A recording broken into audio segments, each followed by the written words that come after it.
Hi there, and welcome to another episode of the Gym Owner's Guide to the Galaxy. This podcast is a production of Sweat Angels. Sweat Angels helps gym owners generate friend-to-friend referrals on Facebook. Every month, thousands of affiliate gyms, group fitness clubs, yoga studios, and martial arts schools rely on Sweat Angels to help them grow. To learn more about Sweat Angels, head to causley.com/Sweat Angels. That's causely.com/Sweat Angels, or just search for us on Facebook. Thanks for listening today. I'm John Ruggie. And I'm Matt Sharp. In today's episode, we'll talk to Bedros Keuilian, who's known as the hidden genius behind many of the most successful brands and businesses in fitness. Bedros is the founder and CEO of FitBody Bootcamp. He's also built a reputation as one of the most knowledgeable leaders in the industry. Today, Bedros will share his thoughts on how gym owners can unlock their full potential and improve their quality of life. So I'm very honored to have, both of us are very honored to have Bedros Keuilian on the show today. Bedros is somebody that I got introduced through one of our partners that we work with, Bryce Henson, and he kept singing the praises of this kind of fitness guru, and ended up learning a lot more about FitBody Bootcamp franchise that Bedros built, and even a lot more about how he's helping fitness professionals kind of reach their potential, and a lot of them start their own business. So it's been a few months, or probably 6 or 9 months, I think, since I found out about Bedros, and we had our first kind of interaction, I think, shortly after that, when we started doing a little bit of a deeper integration with FitBody. And Bedros has been nothing but awesome since we started working together. And I had the pleasure of speaking at the World Conference for the FitBody owners, and again got to hear Bedros speak, and also the owners kind of sing the praises of him. So it is a big honor to have you on the show, and for me and John, it's just a great pleasure to be able to talk to somebody that's so well respected in the industry. So starting off, could you tell us a little bit about your history and how you got started in the fitness space, and kind of how that grew into your widespread appeal now? Yeah, absolutely. And first of all, I want to thank both you and John, Matt, for having me on the podcast. I'm a big fan. I've actually listened to several episodes, and it's one of only 6 podcasts that are on my iPhone. So I really appreciate what you guys do. Oh, thanks, Bedros. And yeah, of course. So I really started off in the industry because I was that kid in high school who was essentially invisible. And so as we were approaching senior year, I realized that if I wanted any chance of getting to prom, I needed to work out, get in shape, lose weight so that I can come out of my shell and be more visible. And so what I did over the summer between junior and senior year was the only guy I knew who was remotely athletic was on a football team, and I knew him from science class because I was literally just a wallflower, and I knew no one because I moved around a lot, and I'll explain that in just a second. And I said, "Hey, Dave, what does it take to work out and lose weight? And I want to be in good shape for senior year." And so he introduced me to weightlifting, and then of course eating healthier. And at the time, eating healthy was just less cheeseburgers and more chicken nuggets. But of course, you're a young man, you've got a fast metabolism. It doesn't take long before you kind of put on muscle and you burn off fat. So I came into my senior year looking like a different person, 25 pounds lighter, more confidence, a little twinkle in my eyes. And I was hooked then on fitness. Until then, I thought I wanted to go and work in automotive, maybe be a mechanic for a Porsche dealership or a Mercedes or BMW dealership. I like cars. I love cars, in fact. And so that I thought was going to be my passion and my calling. But as it turns out, changing my body and my physique completely changed the way I thought, operated, communicated with people, and immediately I was hooked. And all I wanted to do was help others achieve that transformation. And so I knew the moment that I got out of high school that I wanted to get certified as a personal trainer and, of course, start helping people. Now, getting certified as a trainer is one thing. Helping people is another. And so once I got certified, and truth be told, it took me 4 tries to pass my ACE certification.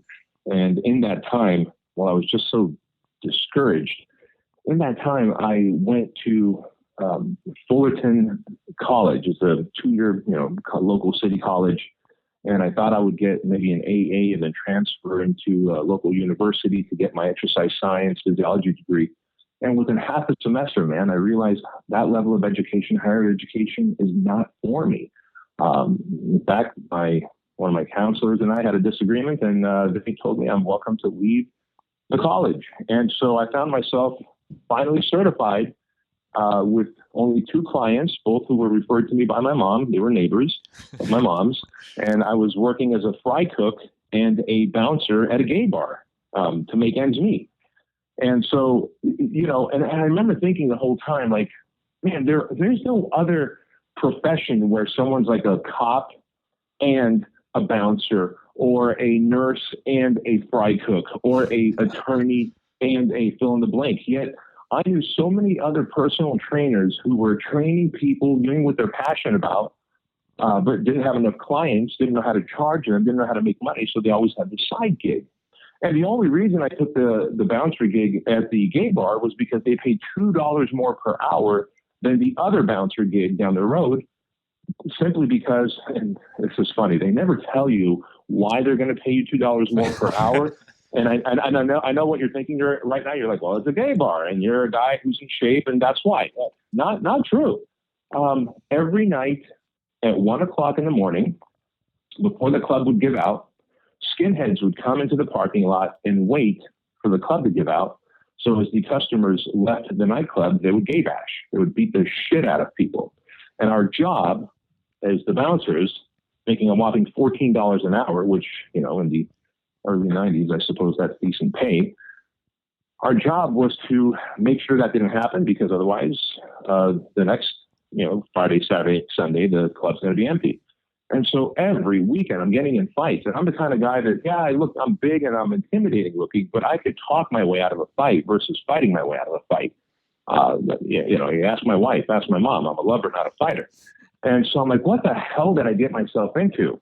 And so in that time, I'm working at a big box gym now at this point. And one of my clients who signs up on a 6-month package of personal training 3 times a week, his name is Jim Franco.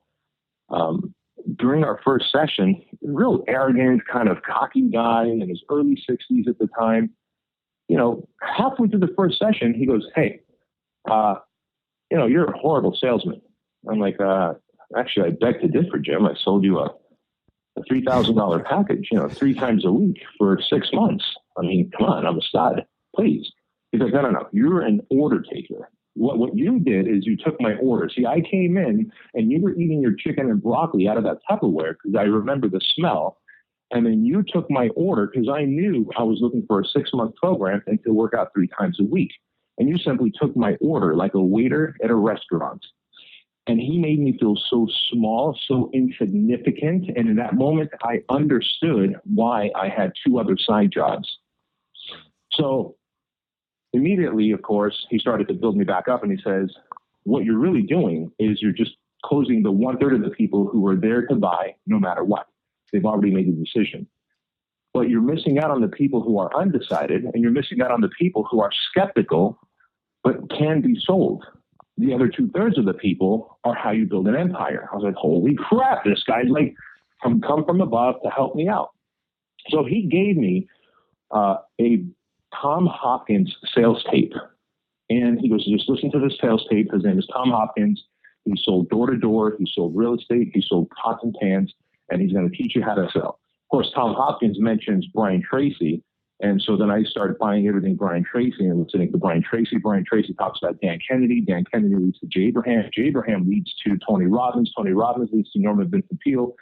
Before you know it, I'm just consuming information on 3 specific areas, which is personal growth, marketing, specifically direct response marketing, and sales and conversion.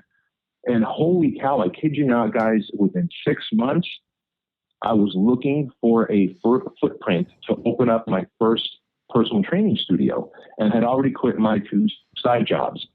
And I got to tell you, of those 3 areas that I was listening to, self-help, personal development, marketing, and selling, the part that gave me the biggest confidence and the biggest boost to take massive action on opening up my own facility was the self-help and personal growth, because the other two things are just learned things you can do. Run this ad to this group of people on Facebook, make this offer, done. Now, what ends up happening, however, is that we find a million reasons why we're not going to run this ad to this group of people making this offer, because what if it doesn't work? What if the people who sign up call me and I don't know what to say? What if the people who come in, I'm unable to convert? And so we start kind of playing this negative loop in our head of all the reasons why we can't instead of all the reasons why we should. And so we end up shooting all over ourselves. And before you know it, you're still broke and you're still rocking 2 side jobs like I did. Does this make sense? Absolutely. Yeah, I'm glad sure. you said that. Yeah. One of the things that I remember real distinctly from when you talked at the World Conference was the mindset. And it's really cool to hear how you kind of got to that point. But I remember you could have got on stage and talked about anything, any technique, any of these things, but you really focused on mindset because everything really falls off of that. So yeah, that is the hinge that swings the biggest doors is mindset.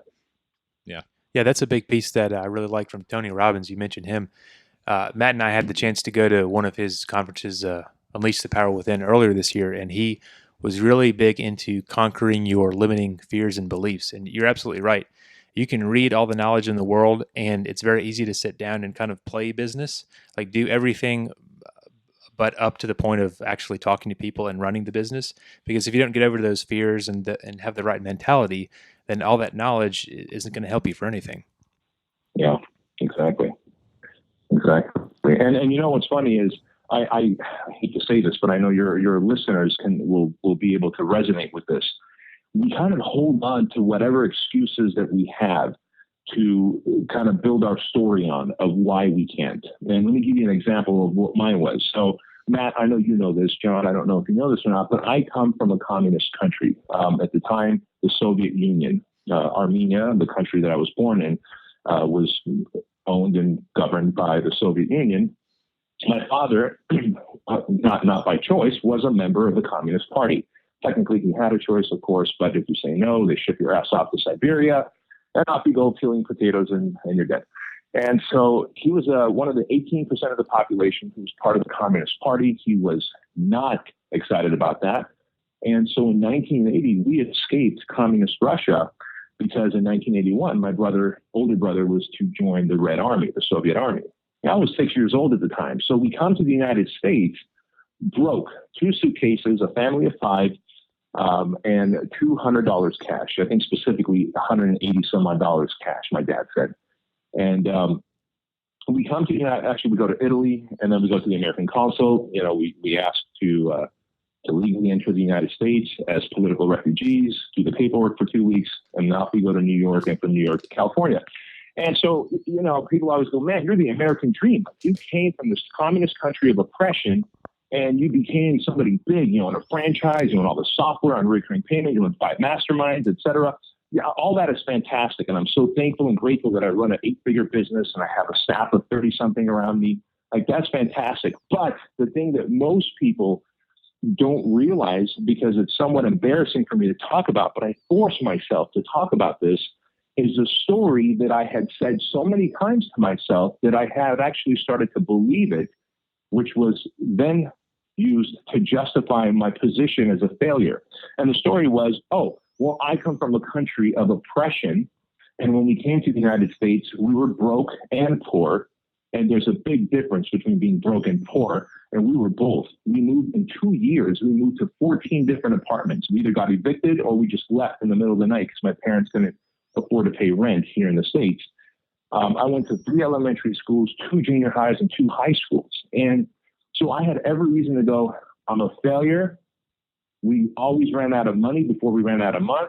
I came from an oppressed country. We were always broke here. My dad was always bitching about the fact that we don't have money here. And did I make the wrong decision to bring this family to this country? And so growing up and all that, I always knew of 100 reasons of why we aren't making it in life. I never knew one reason why we could make it. And so that became the loop. And we all have this negative self-talk loop that plays in our head. It's this story that we've built. And each time you tell the story to yourself and to others, your sob story of, man, let me tell you how hard we had it coming from Armenia. We had to escape. My dad bribed the Russian government. And when we did, we went to Italy, and I was wearing hand-me-down clothes. My mom had to wash my hair with gasoline because I had lice, but we couldn't afford lice treatment. And so my dad had to siphon gasoline out of a car to wash my hair. You know, and you keep saying that enough and how broke we were. We had no light, we had no water, we had no electricity. And soon that begins to be the state of mind that you operate. And speaking of Tony Robbins, as you know, Tony Robbins, one of the three big S's that he talks about is the state of mind, the state that you're in, that you're operating out of. And if you are operating out of a state of scarcity, of fear, of greed, of anger, then you're never going to be successful no matter what. On the flip side, if you operate out of a place of thankfulness, gratefulness, abundance, happiness, love, then you have no choice but to be successful. And so what I had done is I had created this negative self-talk loop that was going in my head, and I used it to tell others. In fact, I was almost proud of it. And most people who are failing in life right now, who tell you, hey, man, you know, this software doesn't work that I bought from you, or the book that I'm reading, I read 10X Rule by Grant Cardone 100 times, and then I read Crush It by Gary Vaynerchuk 100 times, and both of those things didn't work for me. No. Those things work because there's irrefutable fact that thousands of people read those things and they got measurable results. What doesn't work is when you install good content on a hard drive that's riddled with negative viruses, right? And that's how our mindset can be at times. And until we delete that negative self-talk, that loop, and replace it with, I'm a fucking winner, I'm a champion, I can achieve anything I want because I'm in a free country where opportunities are all around me, as long as I surround myself with winners, take action every day, understand that my job is to never peak, that the best of me is yet to come. And then when I hit a certain level of success, my job is to pay it forward. And the moment we start using that as our positive self-talk in our head, success just magically happens to you. And they go, wow, you're lucky. No, you paid your dues. Awesome. So one of the things that you talked about earlier was, and can you kind of expand on this, when you had that personal training client that kind of called you to the carpet, and I think all of us have kind of had that person, and I think, and even hearing my wife talk about some of the mastermind calls that you guys are on, that you're kind of that person for a lot of other trainers as well, when the excuses start to flow. And since you come from that, and I think we all come from telling those stories, and now when you get out of that loop, you can see other people's loops when they start to they want to tell you their story. And I think that for a lot of people, you're that person. Do you think that your personal training client was that person for you, or did you kind of switch your mindset before that? No, he was that person for me, man. He was that catalyst. Now, I don't know if he ever meant to, and we're still good friends, and so I should talk to him about it one time and find out if he meant to, or if he was just, as a business person, disgusted with the way I was doing business, because he's a shrewd entrepreneur. And I always got the impression that he was disgusted with how I was doing business and was like, here, fix your shit. But what he didn't know, or maybe he did know, that he was that first domino, like you say, to kind of get the entire chain of dominoes to fall and completely give me a mind shift. Yeah, I think that person's like, I think everybody that I've known that has come from nothing to success has had that person or had some event that just created that mind shift, and it's literally everything changes, after that point. Yeah, exactly.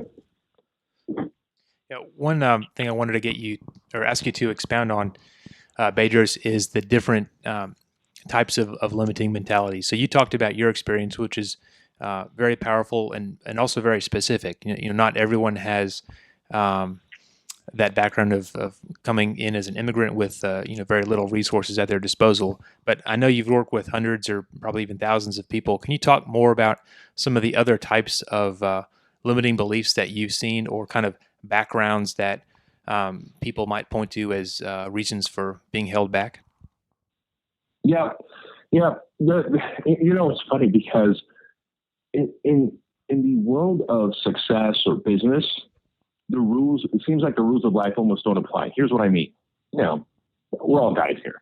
And so, John, are you married? I'm not sure if you're married or not. 11 years. You're married, you said? Yeah, 11 years. Oh, 11 years. Wonderful. Awesome. All right. So the three of us are married. Now, obviously, there was a time that we weren't, and we were dating. And, I know you two guys are studs, but even studs like you guys have probably been rejected at least once or twice in life. I've been rejected a ton as a young man. Now, of course, it's funny because in life as a young man, when you're rejected, you don't just go, oh, that's it. I'm going to have to stay asexual and never go out and speak to another woman again. This is it. That's it. I'm done. I'm going to start playing chess and checkers. Yeah, and no family in my history. You can't do that. You shake it off and you go and you approach another person and another woman in another way. And until you find that right person, and then you, of course, establish a family, a life, or whatever. Yet, for some reason, when it comes to business, man, one of the biggest excuses I see is, I tried that and it didn't work. And it might be, hey, have you tried direct response postcards?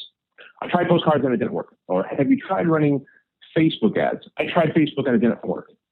Have you tried changing your website with this company instead of using that company? I tried that company, it didn't work. Now, and immediately it's like, okay, I tried it once, it didn't work, therefore Facebook is null and void. I should not have to do business on it. Yeah. Dude, you can't do that. You didn't do that when you were looking for a wife. The first woman that rejected you, you didn't go bury a hole and dig yourself into it, right? And so for some reason, it seems like the playing field of business comes with different rules to people. And I don't know why that is, but it's that way. And so one of the biggest things is reasons why people fail in businesses, the old, I tried it and it didn't work. Now, of course, you and I know that when it comes to, let's just use any kind of marketing, whether it's postcards to someone's house, Facebook marketing, anything, it's market, message, media. Well, if it's a Facebook ad, who's the market that you're targeting? What is the message that you're telling them? And we know that the media is obviously digital. It's Facebook. That's the source, right? And so if any one of those three things are not congruent, you might have a great Facebook ad targeted to the right market, but the message is, buy a year of training from me for $9,000. They're like, fuck no, I'm not going to buy anything from you. I don't know you. I don't like you. I don't trust you. So it's not that Facebook didn't work. It's that your offer did not work. And so go back to the drawing board. So I always give people that life example. I go, hey, do you have a boyfriend? Do you have a girlfriend? Are you married? And inevitably there's a yes somewhere in there. All right. Well, have you ever been rejected? I know you're a beautiful looking stud. Have you ever been rejected? Well, yeah, of course. How many times? Oh, at least 3 to 4, 5, 10, 12. Great. Fantastic. Did you immediately decide you're going to stay asexual, or did you go and find somebody ultimately? Well, I found someone. Great. That is how business works. The Mormon religion is the fastest growing religion on the planet right now. And statistically speaking, when they go door to door on those bikes and they knock on your door, they have to knock on 99 doors and hear 99 no's before they get one yes. So think about that. They are counting off the rejections so that they can get to that 100th one so they can hear a yes and then start all over again. Yeah. And so if it works with them, if it works in our relationships, it has to work in business. But that's the biggest excuse I hear is I tried it and it didn't work. So then there's all the other smaller ones, which is, well, I've got this bad association with money. Oh, what's your bad association with money? We were broke as a kid. We never talked about money in my house. My dad's very religious. He said money's the root of all evil. Well, gee, he quoted the Bible incorrectly. He's the love of money. The worship of money is a root of all evil. Money has helped me personally, Bedros Keuilian, has helped me last year on Veterans Day, so almost exactly 12 months ago. I heard on KFI radio here at the talk station in Southern California that there were 11 bodies, soldiers' bodies at the LA County morgue that were decaying, and that their families did not have enough financial resources to claim them and give them a proper burial, right? To fill out the paperwork to get the proper burial.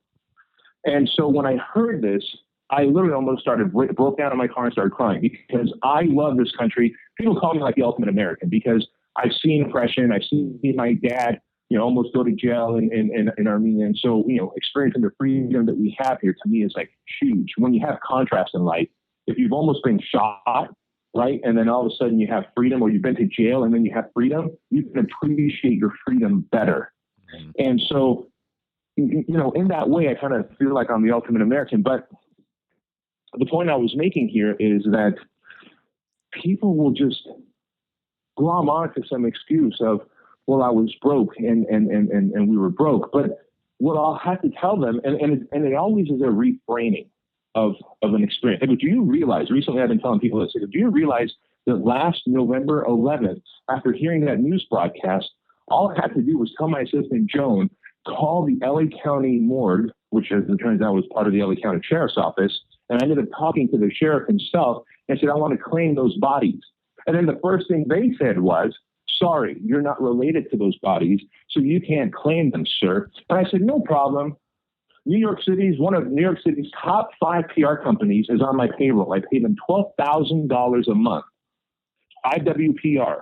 I pay them $12,000 a month to do PR for me anytime I want. And I'm about to pick up the phone and call Ron Torosian, the founder of 5WPR, and tell them that we've got these heroes' bodies decaying in a morgue, and you won't let me claim them, fill out the paperwork so that they can go to Riverside and get the proper burial. And immediately he said, sir, where do we fax you the paperwork? It's money that allows me to do that. So I tell people this. It's not that I'm a hero. I'm not a fucking hero at all. If I was a hero, I would have enlisted and gone and fought a war. See, I never did that. These guys were the heroes. But my point is, had I not had the money, and had I had this weird hang up about money, I would not be able to do that. So I asked people, would you want to help someone in a position like that? Yeah. Would you want to be able to do that? Yeah. Well, guess what? You can do that. What's your favorite charity? What's your favorite cause? Who do you want to help? And so really what it boils down to has nothing to do with their hang up about money, their bad association with money, their limiting beliefs. I'm going to tell you what it is right now. It's fear of rejection and criticism. That's all it is. Everybody fails to take action and fails to meet their potential because fear of rejection and criticism, and that comes from being selfish. I mean, think about it. As humans, we're designed to be selfish so that we survive. If you and I are in the Appalachians and there's like one breadcrumb left, and it's been 6 days, we're probably going to duke it out for that breadcrumb. I like to be a gentleman and all, and I know you guys do too. But in this one circumstance, I'm not going to go after you. Right? And so we are selfish for that reason. And so I remind people the truth of what's happening. When you realize you are selfish because of your fear of criticism and rejection, you are not going out and helping all the people in your community with the gift that you've been given, the purpose that's been installed in you to transform lives, help people with their diet and their bodies, help them live longer and better, maybe help out one mom who's going to impact her husband, who's going to help impact the whole family, stop a generation of diabetes. You were so selfish and you're so worried about yourself that you're letting people cry themselves to sleep every night because they're fat and they feel they've tried everything they can to lose weight, get in shape, get healthier, and they can't. And they go, holy shit, you're right. And so it's never a reason of any other thing like money and limiting beliefs and all that shit. It's just our human selfishness that gets in the way. And when it's reframed that way, that they are actually missing out on helping people and that they have an obligation, you and I have this obligation to help people and change lives. And when you realize that by you being selfish, you actually retard your purpose, your passion, you slow it down. In fact, in some cases, we even rewind it and we end up losing clients by self-sabotage. Holy crap. All of a sudden they get into go mode. And all of a sudden, before you know it, they're like just running through brick walls to set up Facebook ads, to convert people. They're brand new people once you can get into their head and retool it. The same information that you gave them that didn't work on marketing and selling, all of a sudden, every fucking Facebook ad is working, getting leads. They can't sit across from a person without closing them. And every client seems to be referring people left and right. And they go, Bedros, you're a genius. No, I'm not. You are. You just had the breakthrough. I just have to reframe it. Yeah, I think a lot of that too comes from just being crystal clear on where you're going. And I know that for me personally, like once I got crystal clear on the goals, like I definitely didn't listen to anything that would try to steer me off a course. And maybe before, if I wasn't real clear, those things would have a little bit more effect on me. And I see that a lot in people that I work with. And if they're just so clear on what they're doing and what they're going to achieve, it is that running through brick walls, and nothing slows you down because it literally just kind of bounces off of you like bullets to Superman. Like you're so clear, and it just really helps focus you on, doing the things that are going to get you there. That's exactly right. That's exactly right, man. When you are so definitive in your purpose, as Napoleon Hill calls it in his book, Outwitting the Devil, right? Definitive, so clear on your destination. Nothing can stop you. Not criticism, not the haters, not a million adversities and 100 failures won't stop you, because you're destined to get to that end result, and you're going to do it no matter what. Yeah, I really like that GIF video. I had a couple people send that to me. Can you talk about what went into that and kind of why you made that video? Yeah, absolutely. So, it's funny you talked about Tony Robbins, and just 2 days ago, I came back from Scottsdale where I was with my friend Joe Polish, runs this group called the Genius Network. And Tony Robbins is a member. I'm a member. Jean-Paul Journeau, the guy who founded Paul Mitchell and Patron Tequila, he's a member. Who else? Brandon Bouchard and Peter Diamandis, a lot of very top thinkers. And I love being in that group because I am the small fish in a big pond there. Like there's some big whales in there. And so it's a real cool atmosphere where you get to connect with people who are thought leaders, who have literally, what I believe, have changed the trajectory of humanity in our time here. And, it's really neat to hear them just talk frankly. And Tony Robbins was like, man, so there I wasn't, because he came right from LA. He did his LA show, the same event that you guys went to, but in LA. And he came to Scottsdale and to do our 2-day thing. And he goes, it's funny. The very first thing I do as soon as I get up on stage, whenever I feel like this thing is calling me, and I don't know if he did this at the event you guys went to, but he asked like, hey, who has been considering suicide recently? Raise your hand. And he said specifically in LA, about a dozen people stood up. And he goes, the very first thing I do is I address them. And I'm thinking to myself like, holy crap. Like what can I complain about in life when this man literally says, all right, there's 3,000 people in the audience here. Before we even get started on this 3-day adventure that I like to take people on, because, Tony does the full immersion thing. I'm sure you guys did that. By the way, who wants to kill themselves? If you've been contemplating killing yourself, if one of the reasons you're here is because that thought has crossed your mind and this might be kind of your last ditch effort, please stand up.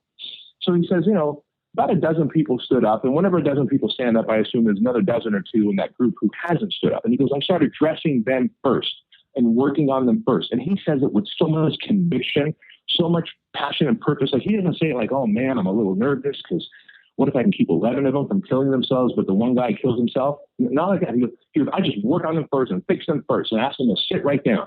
And they do. And then I start the 50 hours of teaching over the next 3 or 4 days. I'm like, holy shit. What problem do I have? Because here I am going, man, we are raising the price of Fifth Body Boot Camp franchise to $20,000. It's November 1st. And in the back of my mind, I start wondering, what if after November 1st, sales go down by like 60, 70, 80%? What if our sales team can't convert to $20,000 like they can convert to $10,000? What if I got no problems. This man is saving lives. There's a man who's got a gift, right? And so it's stories of people like Tony. And I've known this about Tony for a long time because he's been in that Genius Network group for years. And he talks about that often. And it seems to be a topic he likes to talk about often because that's his way of reframing to all of us entrepreneurs in there and reminding us that, hey, whatever challenge you think you have, you're not taking someone's life in your hands and fixing it on the spot like I am. And, he's a truly gifted man. So I started thinking, years ago, like, man, we all have a gift. Some people might be super passionate, gifted and have 2 gifts, but it's this gift that we have to share with the world. And the interesting about that is the more that you share your gift with the world, and your gift is typically your passion, your purpose, this one thing that can transform lives, businesses, technology, economy, whatever it is. I mean, we look at Steve Jobs, the man had a gift. It was in the, I think, late 70s or early 80s that he talked about on a PBS news station. Imagine something as thick as a book and as flat as a book with no keyboard, that you can touch the screen. He was describing the iPad like 3 decades ago, right?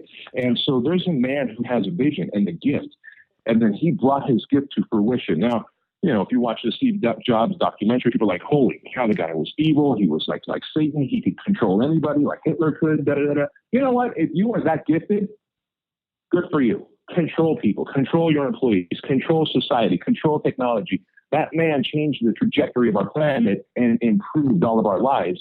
And if he had to do that, I don't think in an evil way, anyone who was under his control or manipulation could at any moment said, I quit, I don't want to work here anymore, and left. But they didn't, because they were in on the ride, because what Steve Jobs was doing with his gift was far more exciting than the life that these people lived and had not figured out what their gift was. And so they were riding the coattails of Steve's gift. Just like Tony Robbins has a gift. And I feel that my gift is that I come from an economy, a society, a country that has oppressed entrepreneurs, the idea of entrepreneurship even, so much. And now I come here and I create this 8-figure business because my dad brainwashes me to tell me that you can become anything you want. You have freedom here. This is the place to do it. And without any education, I do it. We were counting the other day, and I've got 9 different businesses. 9 different businesses, 3 coaching programs that are 4 live in-person coaching programs, masterminds, 2 online coaching programs, Info Ignition and Fitness Business Ignition, the Fit Body Bootcamp franchise, and then 2 different softwares, 9 different businesses, all doing 7 figures or more, each of them, and each one on recurring revenue. So if I can come to a country and in software do 7 figures on a recurring basis, in coaching and consulting with a franchise in such a short period of time, I believe that's my gift, is to help other entrepreneurs overcome their self-defeating, limiting beliefs of, I'm shackled to a job. And if I don't share my gift with the world, like if Tony didn't share his gift and Steve Jobs didn't share his gift with the world, this world would be a lesser place to live in. And so we all have our gift, and that gift may be something you're not going to share with the world. Maybe it's something you're going to share with your community. The gift might be something that you share with your close and intimate family. But if you never identify your gift and share it to its fullest extent, holy shit, did you do the people you're supposed to serve a disservice? Whether it's the world, your community, or your immediate family, you did them the world's greatest disservice, and you did yourself a disservice, because we operate at our highest potential as human beings only when we are using and sharing our gift to its fullest potential. Does that make sense? Yeah, absolutely. And I think one of the really cool things about having clarity about your gift and your purpose is that when you do encounter failure, you just don't worry about it as much. I mean, you know that it's going to happen. You know that you have the drive and the passion to get through it, and you just keep moving forward. I like the example you mentioned earlier about Facebook ads, just to go back to that quickly. I can't tell you how many Facebook ads. This is a much less glorious example than the ones you've given, but I can't tell you how many ads we've run that it just didn't work. And we've tried and we tried and we tried different things, and we knew we wanted to get them to work, and we knew we wanted the people to sign up with us and become a part of our community, and we found a way to make it happen. And we didn't worry about the times it didn't work. We just saw those as opportunities to learn, and that informed our next decision. And we just keep going through that, learn, iterate loop over and over again until we got to a place where we were successful. And even having this podcast, this was like, hey, I really think we should do a podcast. And, you bugged me about it for about 6 months before we at least launched it. Yeah. And there was a lot of people were like, why would you guys do a podcast? Like it's going to be a lot of work. It's going to be, a ton of resources. And it really was it wasn't, we knew that when we started, it wouldn't be amazing. But we also knew that we just had to start it, and everything we've done, and I'm sure this resonates with you. Everything we've done, we just started doing it because we were so clear on where we're going, and we just knew that we would figure it out. And that's really the type of people that we try to hire and surround ourselves with, are essentially just problem solvers. Like, I know that we're hiring a lot. We're hiring a lot of people right now. And there's many times where I'll tell somebody we're hiring, I'm like, I don't even know what we're going to call you, but essentially you're just going to solve problems, and the problems could change day to day. And if that's not you, then that's really not who we need to hire right now. So that stuff really resonates with me. And going back to something else you said in the Cardone book, he talks about it's almost your responsibility, and you're being like irresponsible if you don't do this thing that's inside of you. Exactly. Yeah. It's like that responsibility factor is so huge, man. People forget. And again, I'll lay the credit here at Grant Cardone's feet for this one, because he explains it so eloquently. And he says, don't underestimate what it will take for you to retire, how sick your parents might get. And I started thinking, man, and I got two parents, they're still alive and they're doing fine, but there's going to get to a point where I have to make a decision. Do we put them in a home? And what kind of home do we put them in? Or do we put them in our home and have the best caretakers come to them so that they have their last final moments of their life around their family? And I know that can't be cheap. I haven't priced it. I don't want to price it, because who the hell wants to go and price something like that about their parents? I don't want to think morbidly. But whatever it is, I know that I'll be able to afford it because I'm working my ass off for it. So if I just started thinking I just have to worry about myself and my family, immediate family, and that's it, then my parents are going to eat out of a can of dog food and in some place where they're, urinating on themselves and drooling down their face. I don't want that. And then I start thinking about, I'm married. And that means I got two sets of parents I got to worry about. And we all have that responsibility of our kids. It's like the bare minimum is not enough anymore. Why do you want to send your kids to public school if you know for a fact in your heart that you want to send them to private school? Why would you send them to public school and accept mediocrity and be a part of the sea of mediocrity if you know in your heart that you and your wife want to send your kid to public or private school? Then you have a responsibility to work your fucking tits off to get your kids into that private school, because you owe them that advantage that you and I didn't have. And people just forget about that shit, man. Yeah, that book, I think I was turned on to that book by Bryce, and I'm sure he was turned on to that book by you. And I had our team read that book, and what's cool is that he is the audio, he does the audio, and you can tell that like he would not accept anyone else reading that book for him, because he's just so fired up. Like, he had to take a lot of breaks reading that book, because he's literally on 11 for 5 hours on that book. Dude, I love the part of the audio program of that book where he goes, I should have named this chapter "Don't Be a Little Bitch," but the producer or the publisher didn't think that was a good idea. But I could say that here in the audio version. Like, you can tell the guy's just burning with desire. Yeah, that's a great book. If anybody out there wants to read it, it's 10X Rule by Grant Cardone. Hey, Bedros, one of the points you mentioned earlier was never peaking. Can you talk a little bit more about when you kind of came across that ideal, and what led to that, and then how you've continued to set new peaks for yourself over time? Yes. I'm so glad you asked that question. If there was any one question to be asked during this entire podcast, if you were to just cut everything I said down to maybe 3-4 minutes, it's going to be this one piece right here. So thank you so much for asking that. And the thing is this. It probably happens for women too, but I'm a guy, so I'm going to speak from my perspective. As guys, we get out of high school and we have this little pack of friends, and it's like, man, we're going to be like buds, we're going to keep in touch or whatever. But inevitably, you get married, you start working, the super ambitious ones kind of start dominating their path and figuring things out for themselves. And so before you know it, maybe, I don't know, sometime after 10 years have gone by, you guys meet up, it's a barbecue, you've been in touch, you're texting, you're calling, or whatever, you've seen each other every couple of years. But 10, 11, 12 years is when I found, after high school, that same group of guys get back together and they have this conversation that I call the remember when. And it typically goes something like this. Remember when I ran the ball from the 10-yard line all the way to touchdown to the other end? Remember when I was able to bench and deadlift and squat amount of pounds. And they say that as they're resting their hands. In fact, I have a very close, dear friend that makes my eyes water when I talk about him right now. But as he sits there with his hands, fingers laced with his hands on his belly, giant round 9-month pregnant belly, saying, remember when, right? And I'm like, it's like I'm dying inside. Like, fuck, man, we're only like in our late 20s here, maybe early 30s. We shouldn't be talking about remember when as though the best of us was behind us. And I would just like go nuts inside. And then I look at all my friends and like, yeah. And then remember, it was always remember when.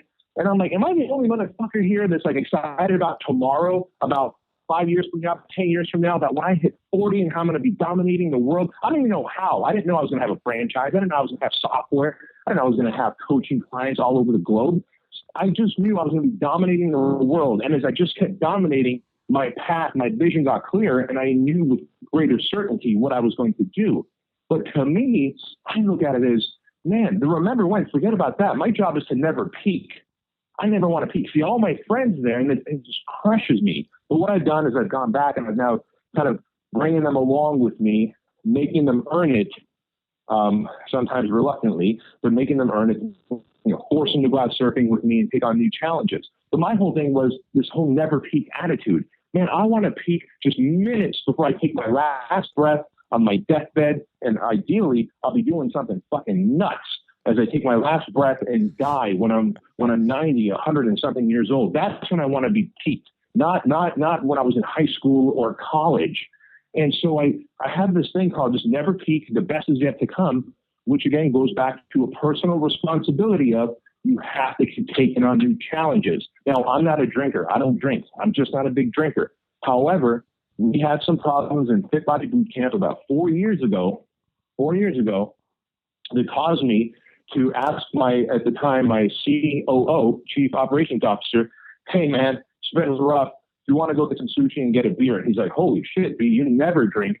Yeah, let's go get a beer. Well, the problem continued the next day. And before you know it, his name is Nelson. He goes, hey man, you want to go get another beer? I'm like, talk, Nelly, let's go do it. Before you know it, day 3, the problem continues and it's stressing us out. And he's like, more beer? I'm like, more beer and sushi, my man. That's it. At the end of the day, that's what we're doing. And so I sat there and I'm like, holy shit, Nelson, I've got 3 days drinking beer. This has never happened in my life. You know what I'm going to do, Nelson? I'm going to commit to 100 days of drinking beer. Now, I know that's a stupid commitment. And I realize that a lot of people listening to this would be like, 100 days of drinking beer? I could do that in my sleep. Not if you are like me and don't drink much. I'm not saying I'm clear, clean, whatever. Listen, I'm the guy that would like overdose on Vicodin to put myself to sleep and then wake up and take Adderall just to go and be on jet fuel to work because I can't get my mind to go to sleep at night. So by no means am I Mr. Perfect. It's just alcohol was not my thing. And so after 100 days of drinking beer, I committed to it and I did it. I learned a lot of things about myself. One, I learned how addiction happens. 1 beer became 2, 2 became 4, 4 became 8 beers a night sometimes when I was watching The Sopranos. Because I'd never watched it before, so I was watching them. I was kind of binging through them. And before you know it, I could tell the difference between different beers. I could see how beer could take the edge off. I could see how addiction starts. And after 100 days of drinking beer, I felt that till this day, I still feel like I'm a beer expert now. And I actually do drink beer occasionally. I enjoy it. Since then, I was like, you know what? I told myself this story that I'm not a good runner. Like God's designed me to lift weights. That's bullshit. Again, that was the bullshit story I sold myself on, that I can only lift weights. I'm a weightlifter. I'm not a runner. Well, my wife's a marathon runner. And she had said, hey, one day you should run a marathon with me. And I, as a man, committed to her. But after 10 years of marriage and her running 3 marathons a year, so 30 different times I found an excuse why I'm not going to run a marathon with her. Until one day I said, you know what? Tell me when your next marathon is. She goes, it's in 6 weeks. I said, fantastic. I'm going to spend the next 6 weeks practicing, preparing. And so I hired a marathon coach. Her name is Jill Brewer. Her website is runwithjill.com. Awesome woman. She's in Seattle. And I'm like, hey, look, I was 230 pounds. I lift a lot of weights. If the tops were chasing me, I wouldn't even run. I'd stay and fight them or I'd talk my way out of the situation, out of my handcuffs. But I need to run a marathon. She goes, you can't do it. Just tell your wife you're not going to do it. I said, no, I'm going to do it. And I ran 26.2 miles after 6 weeks, guys. And since then, I've done like 8 or 10 different 6-week challenges, from surfing where I almost drowned cut a hole at the bottom of my foot because I stepped on a reed, to salsa dancing. I can't dance, to improv. Man, I don't know how to be funny if my life depended on it. But you've got to take these challenges and you have to keep pushing the boundaries of what you're capable of. Speed reading. Take a speed, just commit to speed reading for 6 weeks. Take a speed reading course and just commit to it. How much more information can you go through and then retain and then educate others with if you do that? And so I started doing these 6-week challenges. It's not one 6 week after another. About 2 to 3, maybe if I'm lucky, 4 times a year, I'll do a 6-week challenge. Could be from guitar lessons to salsa dancing to surfing to running a marathon to reading to drinking beer. But by virtue of taking on things I've never done before, it forces me to never peak and constantly improve.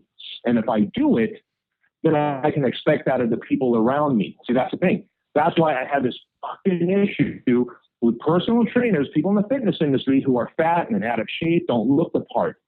If you are going to get people in shape, you have to look the part first. If I expect you to step out of your comfort zone and go and talk to people, make the sale, ask for referrals, dominate your path, I have to do it first.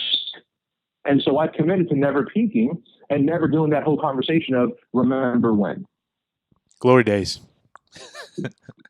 Glory days. Yep. Exactly. Yep. Gary Vaynerchuk talks, I don't know if you've, he had a recent YouTube video where he was talking about why can't somebody that's 50 or 60 start a company? And he basically went through like, why can't they? Oh, you don't know about Facebook. Well, learn about Facebook. And it was pretty inspirational. And it definitely wasn't directed at my age group, but I know I sent it to a few people. And it was a lot of that. It just gets back to a lot of that. Just do it, and kind of that old Nike mentality. So, I really believe in that. I love that. Yeah, it got me fired up for sure. Those 6-week challenges, I could almost hear a little bit of Tim Ferriss being channeled. Are you a Tim Ferriss fan? It's funny. I am. And in fact, a mutual friend of myself and Tim Ferriss interviewed me and said, hey, if you had Tim Ferriss's list, because he sold his book, 4-Hour Work Week and 4-Hour Body, if you had his list, but you're going to help him build a coaching program, what would you do? And so he interviewed me, and I said, if I was Tim Ferriss, here's how I would build a 3-level coaching program. And then he, as it turns out, I thought he was just interviewing me on that so that he can put it on his blog somewhere. He then gets the whole thing transcribed, puts it and makes a spiral-bound book out of it and sends it to Tim Ferriss. And so if all goes well, who knows? I might be coaching Tim Ferriss one day soon. That'd be awesome. I know me and John both listen to him, and he's one of our goals to get on the podcast at some point. Yeah. It'd be a good one. For sure. Yeah. Like, what a great life, right? Like, he hacks life. Like, holy shit. He's a life. He hacks life. It's brilliant. Yeah, he lives a good life. Yeah. He has a lot of fun. One thing before we go, I'm just curious myself. So like everybody that I've been around that's very successful has some sort of routine or something that they do either on a daily or weekly basis to kind of set the tone. And I'm sure you're familiar with Tony Robbins and his morning immersion, his breathing exercises, music, meditation, etc. Yeah. Do you have anything like that you try to hold to? I know that John and I have morning routines. Some people, they don't do them in the morning, but do you have any kind of routine or something that kind of sets the tone for the day or for the week for you? Yeah. In fact, I do. In fact, what Tony Robbins calls priming, I just call it my ritual. And the guy that really helped me design the world's most disciplined man, if you ever want to have someone awesome on your podcast, and you want to talk to them about rituals and discipline and just self-discipline, it's going to be Craig Ballantyne. And he's the founder or the editor of Early to Rise, like 500,000 readers and stuff. But so Craig's like, hey, man, what's your morning ritual? I'm like, well, I kind of wake up and around 6 to 7 o'clock. He's like, no, that can't happen. Just stop right there. Like, what? I was like, I go to my iPhone, I do shit. He's like, no, can't happen. So years ago, he helped me set a morning routine, a ritual, if you will, my climbing, like Tony Robbins does. And I wake up at 6:30 every morning, 7 days a week. It doesn't even matter if it's a Saturday or Sunday. The ritual has to stay because the body wants consistency.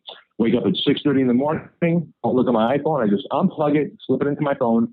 And right now it's a little cooler, that early in the morning. I put on my hoodie, go outside, sit by the pool, and I just go through 3 things. 3 things I'm grateful for at this very moment.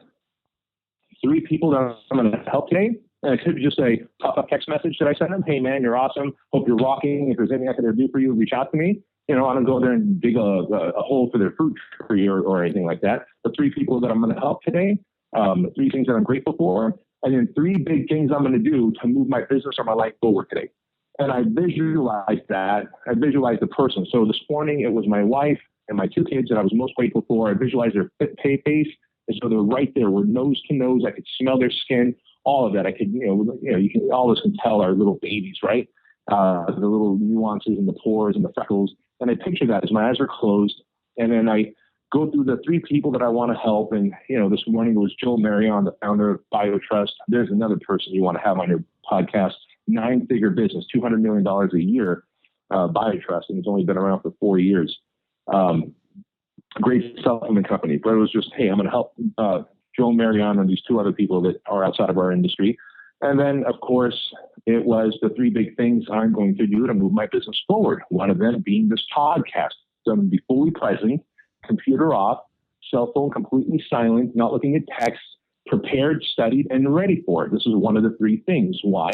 Because I understand that through this podcast, I have reach and opportunity to enter other people's lives. And I owe it to you, Matt, a friend who has come and given value to my audience. And it's the least I can do is give that level of value back. And so I hope I am. And so I go through those 3 and 3. And it probably takes me, 8 to 10 minutes. I don't even time it. And then I'll go upstairs, shower. And then before you know it, now I'll sit down. By this point, it's like 7:15. The whole process took 45 minutes because I take long showers. I'm like a woman. And I sit down on the couch with my hot coffee. I have my green juice and my ice water, 3 cups around me. And then away I go. I start going through my list of things to dominate. And then I look at my iPhone as far as if I'm going to deliver any text messages or anything like that, or reply to text messages. But in those 2.5 to 3 hours, from 6:30 to around 9 to 9:30, that's what Craig Ballantyne calls your magic time.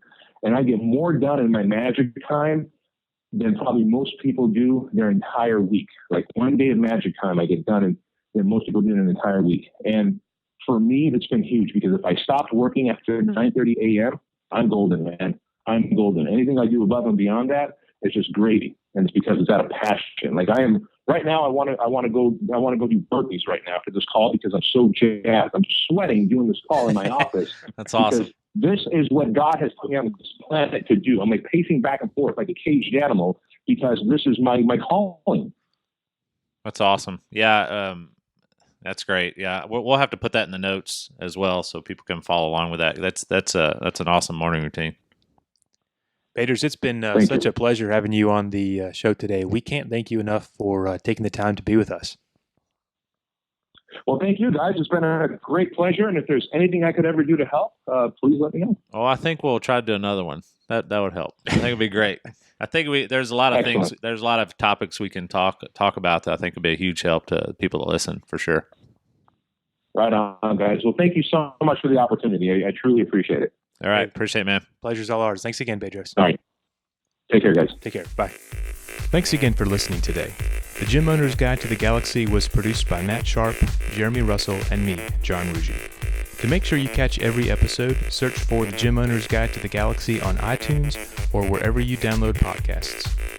We're always looking for industry leaders to interview on the show, so if there's anyone you'd like to see us feature on a future episode, let us know at podcast@causely.com. That's causely.com. We are a production of Sweat Angels, the #1 referral program for gym owners. Sweat Angels helps drive new members at your gym by combining Facebook check-ins with giving back. If you haven't heard of us, just go to causely.com/Sweat Angels or search for us on Facebook.